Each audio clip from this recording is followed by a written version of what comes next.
Thank you, Lord Jesus, for a new day. It's another day to serve you, Lord. Napakabuti mo po, Panginoon Jesucristo.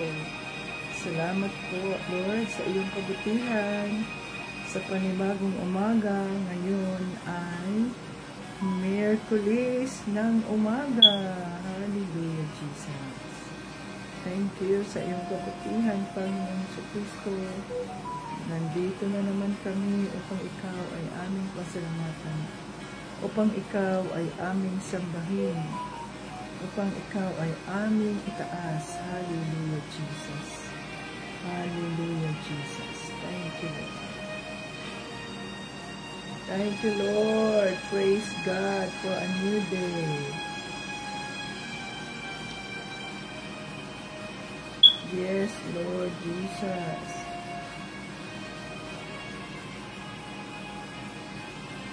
It's another day.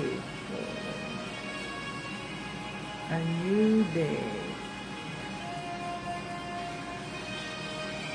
Ang batayan ng ating pananampalataya kay Panginoong Jesucristo. John 3:16. For God so loved the world that He gave His only begotten Son, whosoever believe in Him will not perish but have everlasting life.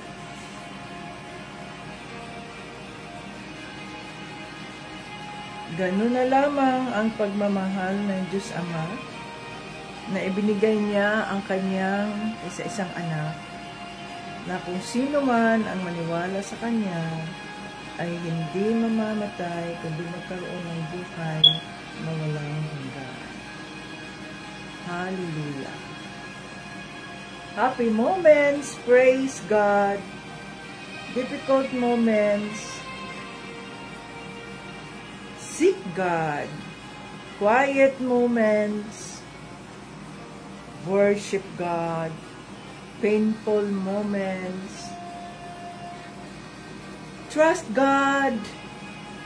And every moment, thank God. Hallelujah. Salamat, Panginoon Jesucristo, sa panibagong umaga. Hallelujah, Jesus. Ikaw ang Diyos ng buhay. Puno ka ng kaawaan. Salamat, Lord. At ligtas kami sa anumang kapahamakan. Nandito na naman kami, Panginoon, upang ikaw ay aming kilalanin. Ikaw ay aming parangalan. Oh, hallelujah, Jesus. Hallelujah, Jesus. The Lord of Lords. The King of Kings. Yes, Lord. Thank you. Thank you, Jesus. Welcome dito sa ating live Team Jesus School of Faith. Team Jesus School of Faith Daily Bible Study. Hallelujah. God is good. God is great. All the time and all the time, God is great. Ayan. So, Team Jesus, welcome. Facebook joiners, Facebook viewers, YouTube viewers, welcome dito sa ating live. Hallelujah. God is great. So, ito si Tita Vits, ang lingkod ng ating Panginoon Jesucristo. Maraming salamat sa ating Panginoon Jesucristo. At tayo ay muling nagkaka-live at pinagdasal natin na tuloy-tuloy ang live na ito at hindi siya mawawala, no? So, ang ating internet connection ay tuloy-tuloy lang. Okay, so ito ang ating uniform sa araw na ito. Yan, ang sabi dyan, Jesus Christ is the same yesterday, today, and forever. So, ayan. Hebrews 13, verse 8. So, yan ang ating pinaniniwalaan kung ano man ang milagrong ginawa ni Panginoong Jesucristo sa kanyang panahon, ay mangyayari pa rin ang milagro na yan. no, nung nakaraang ng panahon nila ni Pablo. At ito rin ay nangyayari sa atin ngayon sa kasalukuyan sapagkat siya ay nananatiling the same, no? The same yesterday, today, and forever. Kaya panghahawakan natin ang pananampalataya natin kay Panginoon Jesucristo at ituloy natin ang ating paglilingkod sa Kanya ng buong puso at walang halong mga chemical o walang halong mga pagkukunwari. Hallelujah. So, purihin natin ang ating Panginoong Jesucristo.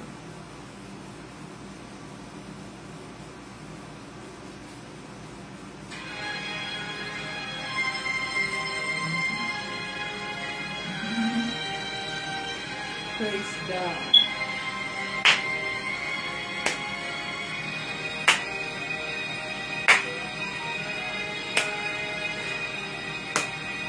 Pagising sa umaga, kay ganda, kay ganda, kay ganda ng mundo, ginawa niya. Ngayon ko na nakita ang ganda ng mundo. Salamat sa Diyos at ako'y binago. Yes, Lord. Thank you, Lord. Oh, hallelujah, Jesus. Nang pagkakito sa Jesus, aking Diyos, na bago ang lahat sa buhay ko. Bagong ligaya ang nadarama, bagong pag-asa ang nakikita. Thank you, Jesus. Lahat ay aking ibibigay pati aking upang purihin siya.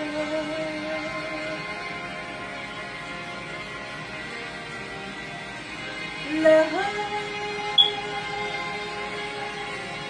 ay aking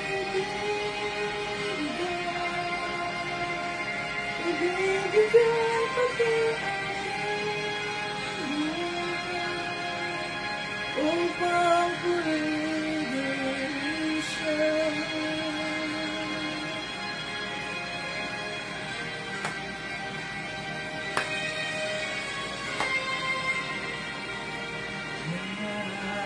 Umapag ang aking saya, pagmamahal niya ang nadarama, kay ganda ng buhay na nasa Kanya.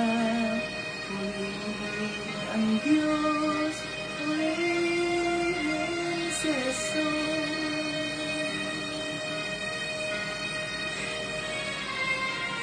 Lahat ay aking ibibigay pati aking upang purihin siya.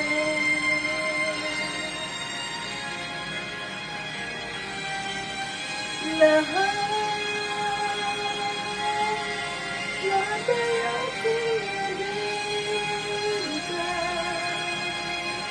ibibigay pati aking upang purihin siya. Hallelujah. Yes, Lord Jesus. We praise you, Father. Thank you, Lord, sa iyong kabutihan, Panginoon Jesus. Salamat po, Diyos Ama, Panginoon sa Kristo, Banal na Espiritu, maraming salamat po. Yes, Lord Jesus, hallelujah. Sinasamba ka namin sa Espiritu at sa katutunganan. Nandito po kami, maraming salamat sa isang pribilehiyo na kami po ay muling nandito sa inyong live at makilala kang muli at maranasan namin muli ang iyong presensya. O hallelujah. Yes, Lord, kami po ay nagpapakumaba sa trono ng iyong kaawaan. Tinikilala namin na wala kami magagawa kanila. Kailangan ka namin, Panginoon sa Kristo, linisin mo ang aming mga isipan, ang aming mga puso, gawin mo kami karapat-dapat sa iyong presensya, Panginoon sa Kristo. O hallelujah. Ano man po ang aming mga nagawang kasalanan laban sa inyo, maging sa aming mga sarili, maging sa aming kapwa, Panginoon, linisin mo po ang aming mga katawan at patawarin mo po kami, Lord, dahil wala kaming magagawa kung wala ka, Panginoon. At dinideklara din namin at pagpapatawad sa mga taong nagkasala sa aming Panginoon, na ikaw po ang magpapatawad sa kanila, kagaya ng pagpapatawad mo sa amin at pagpapatawad namin sa kanila. Katagpuin mo sila, Panginoon, at nang makilala kanila at maranasan din nila ang kaligayahan na aming nararanasan ng dahil sa aming pananampalataya sa inyo. O hallelujah. Maraming salamat po at dinideklara namin, Panginoon Diyos, ang iyong banal na Espiritu. At dinideklara namin na ikaw ay nandito ngayon sa aming kalagitnaan. The King is in the room. O hallelujah. Ang ikaw, Panginoon sa Kristo, ay nasa mga bahay ng mga kapatid na nandito ngayon sa inyong live po, Panginoon sa Kristo. O hallelujah. Yes, Lord, na balutin mo ang bawat pamamahay, Panginoon, na nagre-represent sa kanilang pamilya, Panginoon sa Kristo, na nandito sila ngayon. Lord, balutin mo po ang buong pamamahay nila, ang lahat ng mga kasama nila sa buong pamilya, ang kanilang mga pamilya, Panginoon Diyos, ng iyong precious blood, lang sa ganoon po ay protected and safe sa anuman po mga plano na kaaway ng Diyos. Oh, hallelujah. Thank you so much, Father. Thank you so much, Lord Jesus. Thank you so much, Holy Spirit. Holy Spirit, we welcome you in our midst today.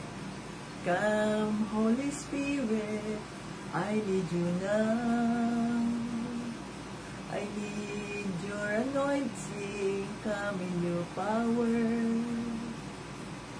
I love you, Holy Spirit. You captivated my soul. And every day, I learn to love you more. Come, Holy Spirit, I need you now. I need your anointing, come in your power. I love you, Holy Spirit. You captivated my soul. And every day, I learn to love you more. I'm reaching for your heart. You hold my life in your hands, drawing me closer to you. I feel your power and Lord, nothing compares to this place, where I could see you face to face. I worship you in spirit and in truth. I'm reaching for your heart. You hold my life in your hands, drawing me closer to you. I feel your power and Lord, nothing compares to this place, where I could see you face to face. I worship you in spirit and in truth. We worship you in spirit and in truth. Hallelujah, Father God. Sinasamba ka namin sa Espiritu at sa katotohanan. Mangusap po kayo, Panginoon sa Kristo, sapagkat wala kaming magagawa kung wala ka. Kailangan ka namin, O Lord, ang iyong gabay na iyong banal na Espiritu, nang sa ganun po ay mapatatag ang aming pananampalataya sa iyo, Panginoon Jesus.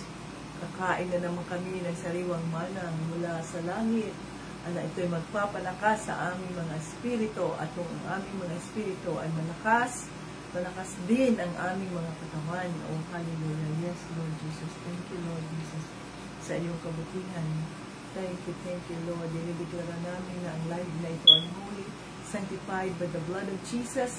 At itago mo po ang iyong lingkod, Panginoon Kristo, na hindi ako ang makikita, kundi ang makikita ay iyong kabutihan, ang iyong kagalingan, ang iyong pagpapalang na sa Thank you, Jesus. Thank you, Jesus, at bigyan mo kami ng maayos na internet connection upang mairaos namin ang iyong Bible study na wala pong mga interruptions pa naman. Kundi ito po ay maging maayos at makapagbibigay ng kalawalatian sa Diyos. Lahat ng ito ay aming hinihiling, pinasasalamatan sa pangalan ni Kristo at ang Banal na Espiritu. Lahat ng papuri at parangal ay binabalik natin sa Diyos. Amen. Hallelujah. So, ayan, mga kating Jesus, balik tayo sa ating Bible study. So, ito na yun, ang Timothy Kitabits. At ako ay nagmo, tapos ko nang namo ang part na dito. Ako ay magmumuna naman mamaya dito sa kabila. So, ito ay nagpapalakas sa akin. Parang nagkaroon na rin ako ng exercise, mga kating Jesus. Para lumakas at napapawisan ako. Ang ating pawis, mga kating Jesus, ito ay natural na pampalinis ng ating mukha. Kaya kapag tayo ay pinawisan, gamitin natin yun para i-massage ang ating mga mukha. Massage kasi yung pawis ay ang natural exfoliation yan ng ating katawan. Ayan, o. I-massage. Ayan. Massage. At maglamos. Makikita mo ang linis-linis ng iyong mukha. Okay, so natural lang yan. Tuloy tayo, mga katindisas. Kahapon ay pinaalala sa atin ng Banal na Espiritu sa 1 Pedro Kapitulo 2, no? 1 Peter chapter 2, verse 1, na kailangan na tanggalin na natin ang lahat ng anumang uri ng kasamaan na kasamaan. So, lahat ng uri ng kasamaan. Kaya mag-ingat tayo, mga katinjisas. Kung tayo man, mga katinjisas ay diyan sa social media, sapagkat gabi na ngayon ang naganap na ngayon ang social media, no? So, mag-ingat tayo sa ating mga pinapanood sa social media. As we scan ay nandoon, no? Maraming mga tukso ng kaaway ng Diyos ang ating nakikita. Kaya kailangan na maging alerto tayo para hindi tayo matukso. Ayan, no? Get rid of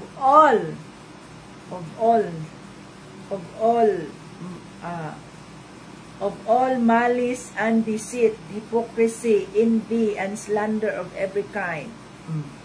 So, tanggalin na talaga natin yan. Kaya, pag may nakikita tayo sa social media dahil nag-scan tayo at makita, grabe naman, ang galing naman, wow, sana all, o ganyan na, wala na, nagkasala na tayo dyan. Kaya kailangan na mag-ingat tayo dyan, i-rebuke agad natin itong mga lalo na pag, ay, naku po, ang hirap ng buhay, sana ganyan kami sa kanila, tingnan ninyo gano'n, no? So, huwag tayong magkaroon ng envy o kaya pagsisilo sa ating kapwa, kundi kung ano mang meron tayo. We thank the Lord. Salamat, Panginoong Diyos, at meron ako nito. Kahit na mahirap kami, pero Lord, mahal mo kami, Panginoon, pinararangalan mo kami. Salamat, Lord, sapagkat kami ay mayaman sa aming pananampalataya. At anumang meron tayo ay i-invest natin sa kaharian ng Diyos, nang sa ganoon ay itong mga taong ito ay makakakilala kay Panginoon Kristo. O hallelujah. So dito tayo, mga katinjisas, sa 1 Peter chapter 2 verses 13 to 17. Ayan, maikli lang. 13 to 17. So basahin na natin ang ating ang Bible, ang salita ng Diyos. Magpasakop kayo sa mga tagapamahala ng bayan. So ngayon ay 8, 27, 25. So, 8:27 na mga ka-Team Jesus. Okay. Alang-alang sa Panginoon, magpasakop kayo sa lahat ng tagapamahala ng bayan. Maging sa emperador na may pinakamataas na kapangyarihan o sa mga gobernador na sinugo ng Diyos para magparusa sa mga gumagawa ng masama at magparangal sa mga gumagawa ng mabuti. Sapagkat ito ang kalooban ng Diyos. Nasa pamamagitan ng mabubuti ninyong gawa ay walang masabi ang mga hangal na walang alam sa katotohanan. Malaya, malaya nga kayo, pero hindi ito nangangahulugang malaya, malaya na kayong gumawa ng masama. Kundi mamuhay kayo bilang mga alipin ng Diyos. Igalang nyo ang lahat ng tao at mahalin nyo ang mga kapatid ninyo kay Kristo. Mamuhay kayo ng may takot sa Diyos at igalang ninyo ang emperador. Hallelujah. Holy Spirit, maraming salamat po sa iyong mensahe sa araw na ito. Gabayan mo kami, O Lord, na sa ganun po ang maintindihan namin ang nais mo iparating at ito aming masunod na may pagpapakumbaba sa mga puso namin para sa kapurihan ng Diyos. In Jesus' name, Amen. Ayan. So, ano ba ang ibig sabihin ng mensaheng ito, mga ka-Team Jesus? So, unang-una, sinabi dito, magpasakop kayo sa mga tagapamahala ng bayan. So, ibig sabihin nun, saan ba ang ating bayan? Sino ba ang namamahala? Halimbawa, andito ako sa Amerika. So, ang namamahala dito ay si President Trump. Meron kami ditong gobernador. Ang gobernador namin ay si Gobernador Abbott na isang Kristiyano at talagang nag-i-impose siya tungkol sa paniniwalang Kristyanismo. So ngayon, diyan tayo sa Pilipinas. Sino ang sino ang tagapamahala natin? Ang tagapamahala natin ay si President Marcos, Ferdinand Marcos Jr. Kahit maaring hindi man yun ang binuto ninyo, hindi ako nakaboto, maaring hindi man yun ang binuto ninyo, subalit, siya ang tinalaga ng ating Diyos Ama na mamahala sa Pilipinas. Sa makatuwid, igalang natin siya, irespeto natin siya, no? Ipagdasal natin siya at sundin natin ang batas ng ating bansa. Ganon yun. Wala ng buts, wala ng ifs, kundi sundin ang sinasabi sa salita ng ating Panginoong Jesucristo. Alang-alang sa Panginoon, for the sake of the Lord, let us obey the authorities. Kahit na hindi natin sila nagustuhan, kahit na sabihin pa nating tiwalag, mga namumuno na mga walang puso, mga namumuno na mga magnanakaw ng kaba ng bayan, mga ganito, ganyan. Kahit pa sabihin dyan sa social media, ang daming mga paninira dyan sa ating, sa Pangulong President Marcos. Kay Vice Presidente, hindi nagkakasundo. Sino ngayon ang gagawa? Sino ngayon ang tatayo? Sino ngayon ang luluhod sa trono ng kaawaan ng ating Panginoong Jesucristo? Upang sa ganon, itong hindi pagkakasundo ng ating mga otoridad sa pamahalaan ay magkakasundo-sundo. Sino ngayon ang luluhod? Sino ngayon ang hihingi ng kapatawaran? Yun bang mga hindi Kristiyano na walang alam sa katotohanan? Yun bang nandoon sa yun bang nasa mundo na ang iniisip namang ay ang kanilang sariling kapakanan? No. Tayo na tayo na mga Kristiyano at alam ang salita ng Diyos, kahit hindi natin siya gusto. Ang sabi dito, alang-alang sa Panginoon for the sake of the Lord. Magpasakop kayo sa lahat ng tagapamahala ng bayan, maging sa emperador na may pinakamataas na kapangyarihan. So, ang emperador natin ay si Pangulong Marcos. No? O sa mga gobernador na sinugo ng Diyos, ayan na yung mga mayor natin, mga gobernador, sa inyong lalawigan, sa inyong syudad. No? O sa mga gobernador na sinugo ng Diyos para magparusa sa mga gumagawa ng masama at magparangal sa mga gumagawa ng mabuti.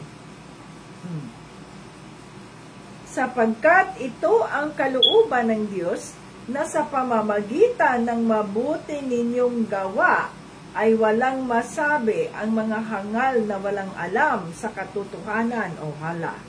So, for the Lord's sake, maging mabuti tayo, ipagdasal natin, sundin natin ang kautusan ng Pangulo, ng Mayor, ng Gobernador. Para sa ganoon, anong sabi dyan? Sa pamamagitan ng mabuti ninyong gawa, ay walang masabi ang mga hangal na walang alam sa katotohanan.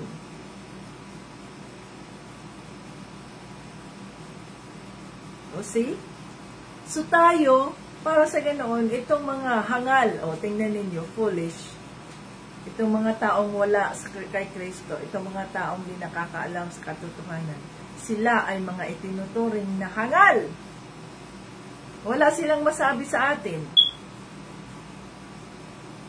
Kundi sabihin nila, wow, praise God. Hindi nga sila marunong mag-praise God. Wow, ang bait naman ng taong ito, ng pamilyang ito, ng ganito, ganyan. For the Lord's sake, ay gagawin natin yan. Kung ang ating paligid, kung ang ating mga kasamahan, kung ang ating mga kasama sa paaralan, mga kapitbahay, pamilya natin, na hindi pa nakakatanggap sa katotohanan, sa libreng kaligtasan ni Kristo, at yun ang kanilang mga sinasabi, tayo dapat ang tumayo. Tayo dapat ang hindi tayo mag-a-agree sa kanila na, oo nga, kakainis talaga to si ganito, si ganyan, si Marcos, wala nang pagalang, Marcos na lang, o si Bacoy, mga ganito, ganyan, walang pagrespeto yan, sapagkat, ang Diyos, tingnan ninyo, anong sabi dyan? Na sinugo ng Diyos, para magparusa. So, sinugo sila ng Diyos. Hinayaan ng Diyos na sila ang maglingkod dyan sa bayan natin, sa bansa natin. Walang tagapaglingkod o walang otoridad na nandiyan na hindi appointed ng Diyos. Appointed yan ng Diyos nang sa ganoon, kung ang mga mamamayan ay mga Kristiyano at mga sumusunod sa batas at nagdadasal para sa bansa, para sa mga tagapangulo. Diba? If my people will humble themselves and pray and turn from their wickedness, I will hear from heaven and heal their land. Nasa Biblia yan. So sino sa palagay natin ang gagawa niyan? Atin bang aasahan ang mga taong walang Diyos na siyang gagawa niyan? No. It is us. Para sa ganoon, walang masabi itong mga hangal na to. Tayo yun. Tayo dapat ang mag-pacify kung ang ating mga pamilya ay negative ang ano nila dito sa Pangulo, sa Mayor, tayo dapat. Walang otoridad na nakaupo na hindi hinayaan ng Diyos. Sa makatuwid, obligasyon natin, sabihin niyo sa pamilya niyo, obligasyon natin na ipagdasal ang mga namumuno na sila ay patawarin ng Diyos sa kanilang ginawang kasalanan at sila ay gabayan ng banal na espiritu upang ang ating bayan, upang ang ating bansa ay magkaroon ng kapayapaan, magkaroon ng kasaganaan. Ganon yun. Tayo yun, tayo. Hindi ang ibang tao. Anong sabi pa dito? Yan ay nasa 1 Peter chapter 2 verses 16. Malaya nga kayo, pero hindi ito nangangahulugang malaya na kayong gumawa ng masama, kundi mamuhay kayo bilang mga alipin ng Diyos. Igalang nyo ang lahat ng tao at mahalin nyo ang mga kapatid ninyo kay Kristo. Mamuhay kayo ng may takot sa Diyos at igalang nyo ang emperador. Ayan. So kahit tayo ay malaya na mga kapatid sa kasalanan, sapagkat tayo na nga ay bagong buhay na tayo na nga ay sinasabi na natin na na tayo, we are a new creation, saved by the grace of God. No? Kahit malaya na tayo, hindi ibig sabihin na malaya na rin tayo gumawa ng masama. No. Dapat ay mamuhay tayo ng matuwid sa harap ng Diyos. Mamuhay tayo ng may takot sa harap ng Diyos. Ganun ang ating gagawin. Ganun dapat, mga katingisas. Mamuhay tayo na mayroong pagmamahal sa ating kapwa, pag-respeto. Mamuhay tayo na mayroong pagmamahal sa ating mga kapatid kay Kristo. So kung isa ka man sa kinakausap ng Diyos, lalo na kung ikaw ay palagi na lang nagbabatikos sa mga tagapamahala, sinasabihan ka ng Diyos, anak, sumunod ka, magpasakop ka sa otoridad. Ipagdasal mo ang mga nasa katungkulan. Hingin mo ang kaawaan ko para sa mga taong ito. Magpapakumbaba ka. Ganun lang yun. Tayo dapat, di ba? Tayo dapat ang maging ilaw. Huwag nating sabayan ang trend ng mundo. Yan, may mga trend sila. Yung isa kong kaibigan, sayaw lang na walang iniisip ko, Panginoon. Wala man itong kwenta itong mga ginagawa ng mga tao dito, mga hangal, no? Sa tingin ng iba, maraming views, maraming ganyan, maraming followers. Pero anong sense ng kanilang mga ginagawa? Kahangalan, that's foolishness. Sa harap ng Diyos, walang kwenta ang mga yan eh. Kahangalan yan. So tayo, huwag tayong gumaya sa kanila. Mamuhay tayo ng matuwid sa harap ng Diyos. May takot sa harap ng Diyos na gumawa ng masama. at gamitin natin ang ating mga buhay bilang handog. Ibanal ang ating Diyos, sa makatuwid ang ating katawan ay dapat maging banal din. Kaya alagaan natin ito. Ingatan natin ito. Hallelujah.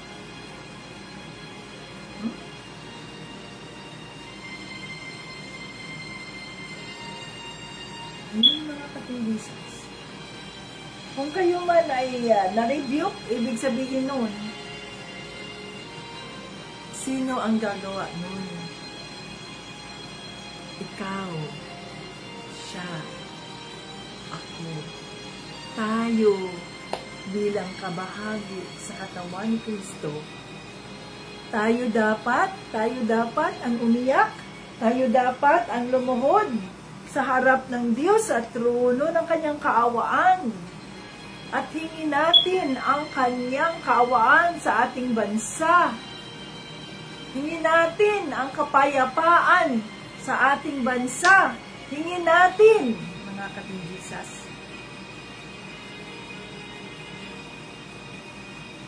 No? Hingin natin. Kailangan natin ang Diyos.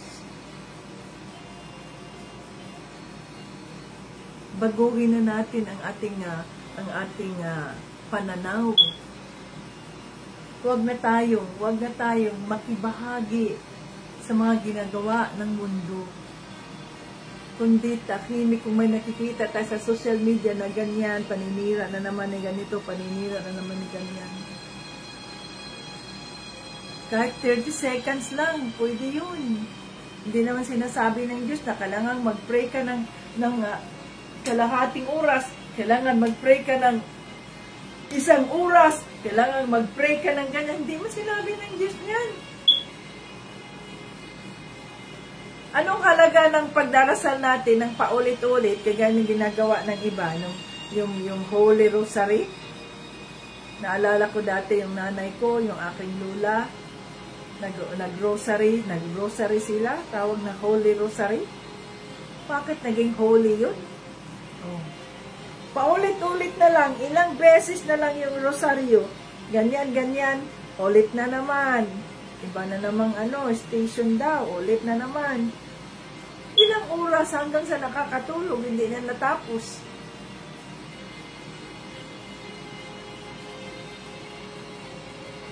Wala yang kwenta sa harap ng Diyos. Yan ang sinasabing, you are just mumbling. Para ka lang useless yan. Paulit-ulit, hindi bingi ang ating Panginoong Kristo. Hindi bingi ang Diyos na paulit-ulit tayong magsasabi sa Kanya. So kapag pinagdarasal natin yan, kahit na inuulit natin, sa susunod na araw, hindi mo ulit-ulitin yan ngayon o ulit-ulitin mo naman. No. Pag pinagdasal natin yan, susunod araw, pinagdasal na naman natin, pinagdasal natin na may pagpapasalamat at may paniniwalang sa tamang panahon ng ating Panginoong Kristo in His perfect time, ito ay mangyayari, ito ay magaganap. So, hindi tayo nagdarasal ng paulit-ulit ng ganito, ng ganyan, iyan na naman, ano na naman, o ilang Hail Mary or Father, glory be. Hindi natin ginagawa yan kung tayo ay totoong mga Kristiyano. Kasi ang ating Panginoong Kristo, kahit 30 seconds, kahit isang banggit lang, kahit isang salita lang, no?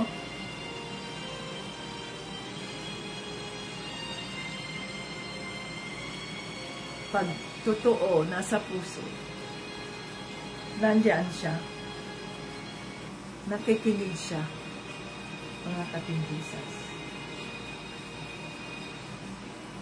Kaya tayo, ang gagawin natin ngayon, humingi tayo ng kapatawaran kung isa ka man sa mga nanlalait, no, ng mga nasa pamahalaan, Kung isa ka man dyan sa,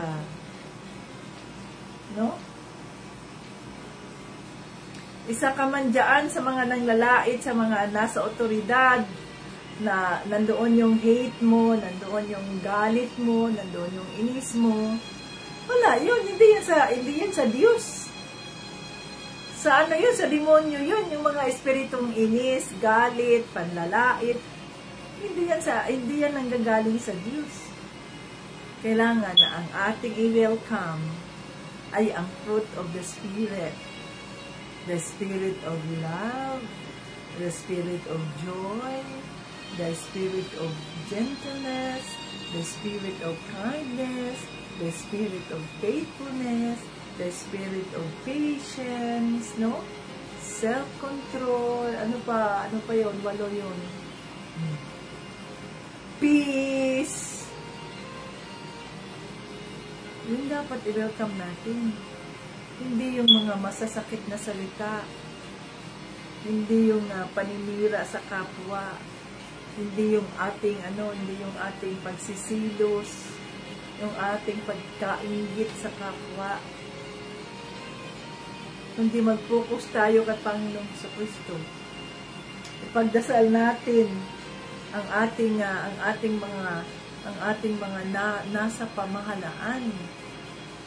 Dahil sila ang ginagamit ng Diyos para sa ganoon. Yun na sabi no? Parusahan ang mga nagkakamali.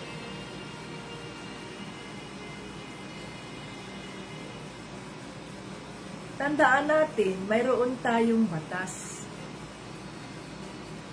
May batas ang tao upang sa ganoon ay mahatulan kung sino ang nararapat hatulan. Tandaan natin, wala sa ating mga kamay ang paghatol sa ating kapwa. No? So, kung tayo man ay binigyan ng presidente, wala sa presidente yung karapatang pumatay ng kapwa. Dahil siya ay drug addict, dahil siya ay pusher, dahil siya ay ganyan, wala yun, hindi yun. Dapat ay nakalagay yan sa husgado.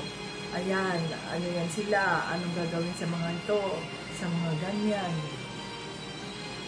Hindi yung papatayin sila dahil sila ay mga drug addicts, dahil sila ay mga pusher, dahil sila ay mga ganyan, papatayin yan.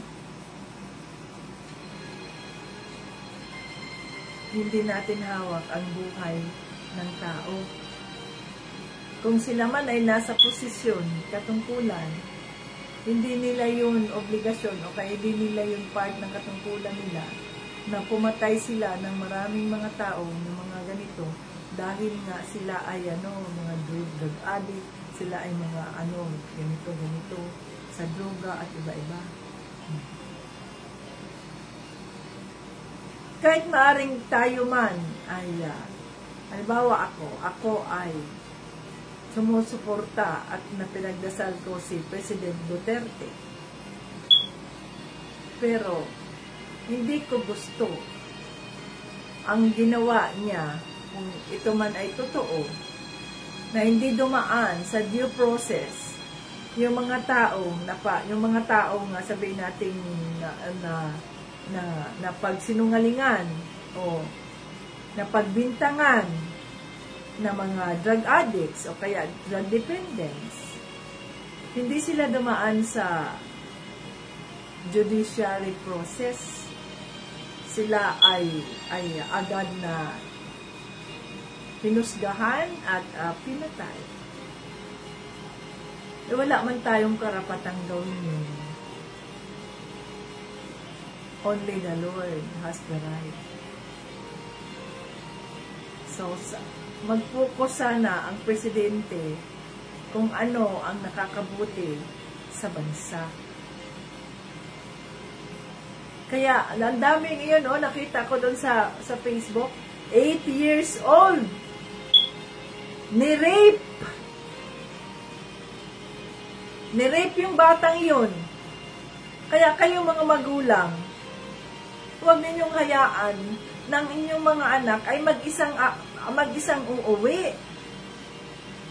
Kung mayroon silang mga kapatid, kung mayroon silang mga kasama, o mayroon kayong kapitbahay, nanay ng kapitbahay nyo, na pwede ba magkaklase naman sila ng anak mo, o kung mayroon naman kayong time na sunduin ang anak nyo, huwag ninyong hayaan na sila lang ang aalis, maglalakad mag-isa, na nandoon sa mga damuhan, mga ganyan, no? Na nag-iisa sila. Kasi, lumaganap ang maraming mga masasamang espiritu. So, kailangan tayong mag-ingat. Mga magulang, kailangan tayong mag-ingat sa ating mga anak. Lalo na kapag ang bata ay babae. Let us be protective to them. Kahit nga yung mga anak namin na, ayan, si EJ, 15 years old, si Manoy, si Edlin, 20. Sinasabi ko pa nga lang, huwag kayong maglakad na mag-isa o kaya gabi na. Sumakay kayo, mayroon naman kayong allowance, sumakay kayo. Kung ayaw nyo nang mag-taxi, o hindi makapagsundo sa inyo si Manoy, o si Kuya, sumakay kayo para maingatan kayo. Wisdom ng Diyos yan paalala ng Diyos sa atin yan. So kayo dyan, kayo dyan, nasa bahay kayo, kumpante lang kayo, ano mga ginagawa nyo, naglilinis ng bahay, nanonood ng TV, naghihintay na makauwi ang anak nyo, nag-scan lang, ganito, ganyan, sa Facebook, hindi nyo alam yung anak nyo. Kinuha na ng demonyo. Kayo dyan, nakaupo-upo lang kayo, bakit hindi nyo kinuha yung anak nyo? Kung walang kukuha, may baby kasi ako, di dalhin mo yung baby mo. Kunin nyo yung anak nyo. Wala, hindi pwedeng mag-isa yung anak nyo at sabihin nyo sa teacher niya, sa guard o whatsoever, walang ibang pwedeng kumuha sa anak ko, ang asawa ko lang or ako. Ganun dapat. Huwag kung sino-sino. Diba? Obligasyon ng mga magulang yan. Tingnan niyo, 8 years old na bata, ni-rape. So, ang sakit niyan. Ako, hindi ko nga anak yun, pero ang sakit sa dibdib niyan. No? Kayong mga magulang, anong ginagawa ninyo? Tapos, sisihin ninyo yung pamahalaan dahil, ayan, marami nang nagdudruga. Ayan, mga drug addict kasi yan. Ayan, tingnan nito, Lord. Dati si President Duterte, ganito, ganyan yan siya. Wala namang mga ganyang druga. Hinayaan ng Diyos yan na mangyari yan sa Pilipinas para tayo, mga Kristiyano, huwag tayong maging kampante sa sitwasyon natin na okay naman tayo, safe naman tayo, ganito naman tayo. No! Pinakita ng Diyos yan sa atin ngayon upang sa ganun isama natin sa ating pagdarasal ang ating bansa, ang mga namumuno, no? Ang mga namumuno sa ating bansa upang sa ganoon tayo ay magkaroon ng kapayapaan, tayo ay magkaroon ng maayos na pamumuhay, tayo ay magkaroon ng ligtas na komunidad. Tayo dapat ang luluhod, tayo dapat. So magkaroon tayo ng monthly, sinasabi natin, meron tayong prayer and fasting, no? So, magkaroon din tayo ng monthly prayer and fasting para sa, intended for our government officials, for our nation, no? Para naman ay mabigyan natin, umiyak tayo sa harap ng Diyos. Umiyak tayo sa kanyang kaawaan. Iiyak natin ang ating bansang Pilipinas. Para sa ganoon, mga ka-Team Jesus, ay makatulong tayo. Makatulong tayo na mabago ang ating bansa, ang takbo ng ating bansa, ang takbo ng pamamahala ng ating bansa. Hallelujah. Yes, Father God, thank you Lord sa iyong kabutihan. Thank you Lord dahil kami ay iyong pinapaalalahanan sa aming mga obligasyon bilang mga Kristiyano, bilang isa sa mga mamamayan ng bansang Pilipinas, O Lord. Nagpapakumbaba kami, patawarin mo kami, Panginoon Jesucristo, kung may mga pagkakataon na isa kami sa mga bumabatikos ng tagapamahala. Patawarin mo kami, Panginoon, sa halip na ipagdasal namin ang aming presidente, ang vice-presidente, ang aming mga gobernador, mga senador, ang mga mayor. Lord, patawarin mo po kami, Panginoon Diyos. Hindi namin nagawa ang aming mga obligasyon bilang mga mamamayan ng bansang Pilipinas. Salamat po sa review. Salamat po sa pagtuturo mo sa amin, O Lord, na for your sake, for the Lord's sake, kahit hindi namin gusto ang mga tagapamahala na ito, subalit, Lord, para sa iyo kapurihan, ipagdasal namin ang mga tagapamahala na ito.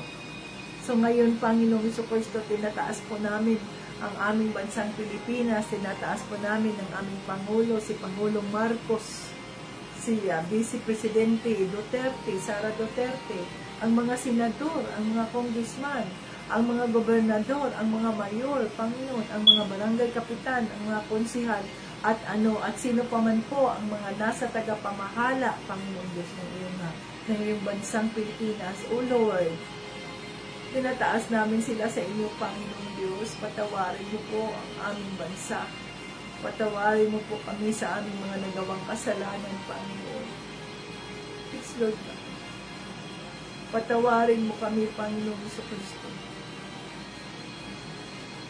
Hayaan mo po na ang iyong kaawaan ang aming mga mararanasan. Hayaan mo po na ikaw po ang magpapago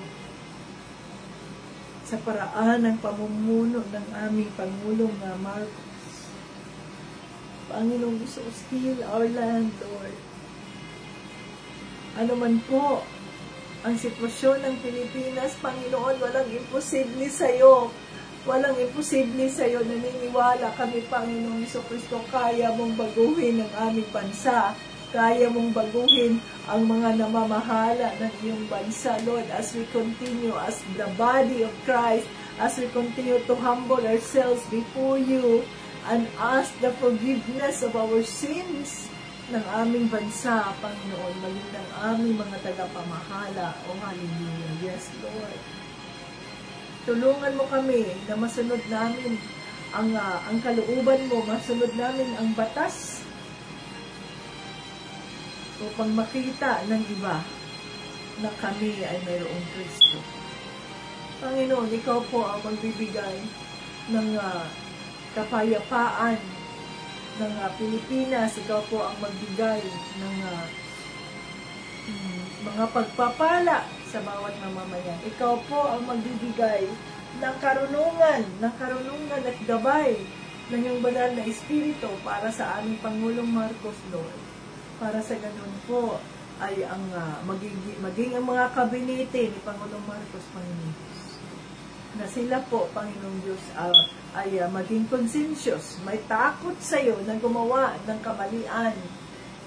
Ano man po ang mga corruption na nasa kapaligiran namin, nasa aming pamahalaan, Panginoon, we rebuke them in the name of Jesus. That spirit of greed, that spirit of graft and corruption, we rebuke them in the name of Jesus doon sa mga puso ng mga tagapamahala ng bansang Pilipinas, Panginoong Jesucristo.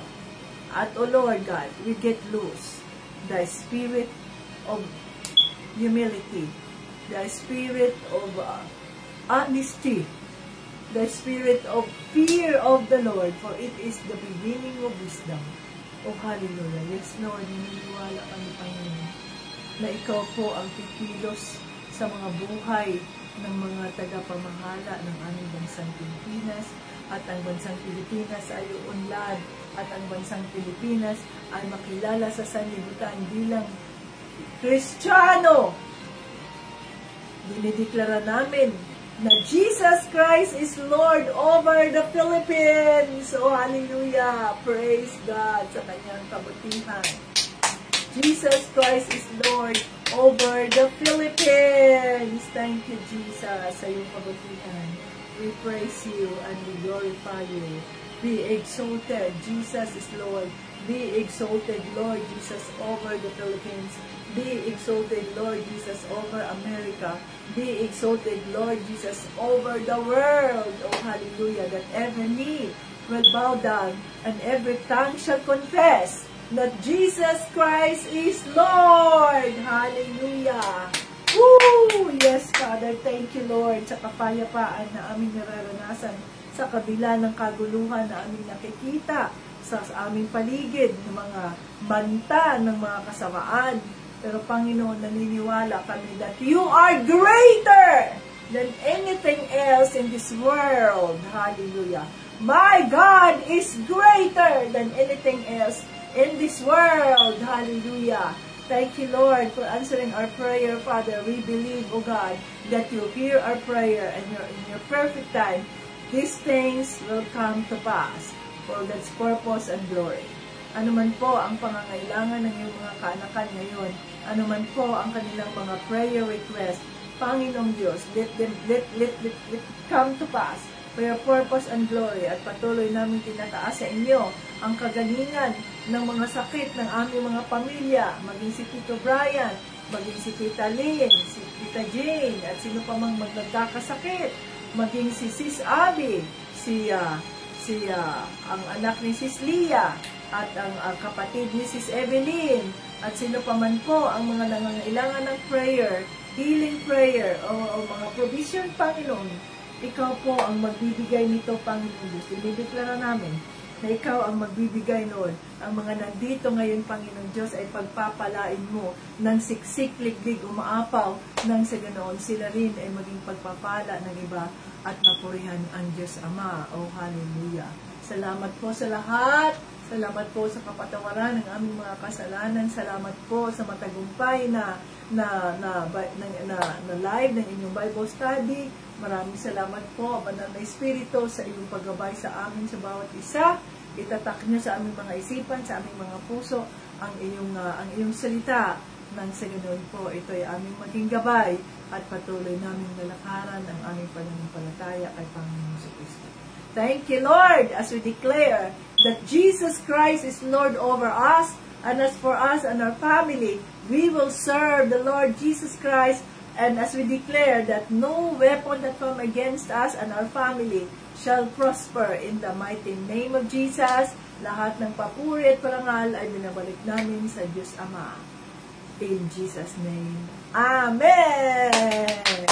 Praise the Lord! Kaya mga ka-Team Jesus, tanggapin ninyo ang mga pagpapala ng ating Panginoong Jesucristo sa inyo ngayon. Nagbubuhos ng mga pagpapala ang ating Panginoong Jesucristo. Hindi ko alam kung anong mga pagpapala, subalit tanging siya lamang ang nakakaalam, at ikaw, kung ano man ang iyong mga kahilingan, ramdamin mo ang sagot ng ating Panginoong Jesucristo sa iyong mga dasal para sa kapurihan ng Diyos Ama. Hallelujah! Maraming salamat sa inyong pag-join, at God bless us all. Sino-sino bang mga nandito ngayon ay shout out muna natin. Anong oras na ba? 7:11 na pala. Shout out Tita Jolie, Michelle, Tricia, Tita Lynn, Irene, Mary Jane, Abby. Sino pang mga nandito? Shout out sa inyong lahat dyan. Doreen, Tricia, Michelle.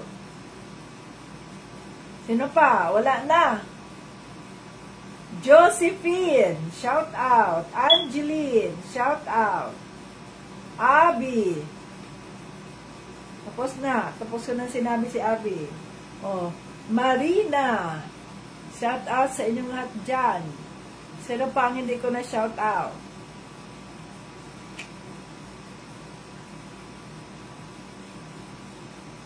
Lian Joy, shout out.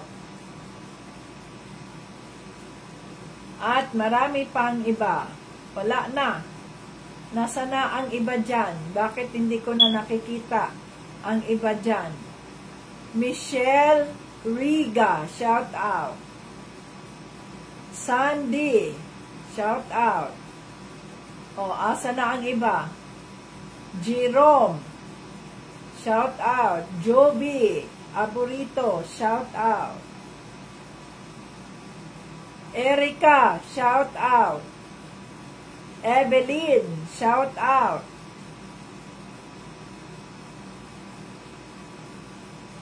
Oh, sula na.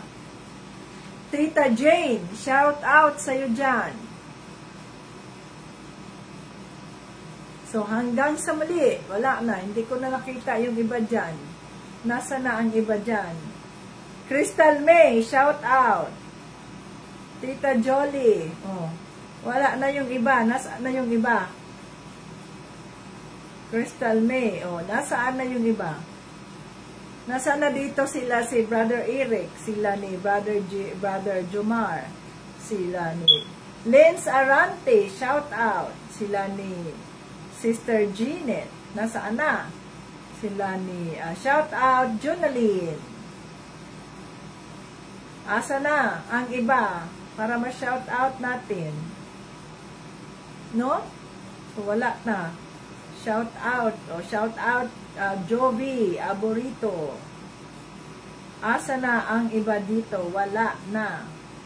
So, na-shout out ko na kayong lahat dyan. Diba? Sino ang hindi ko pa na-shout out dyan? Sharon. Okay. Lisa, shout out. Evelyn, shout out. Jomar, shout out. Josephine, shout out. Hanggang sa muli, Jesus loves us. Bye-bye.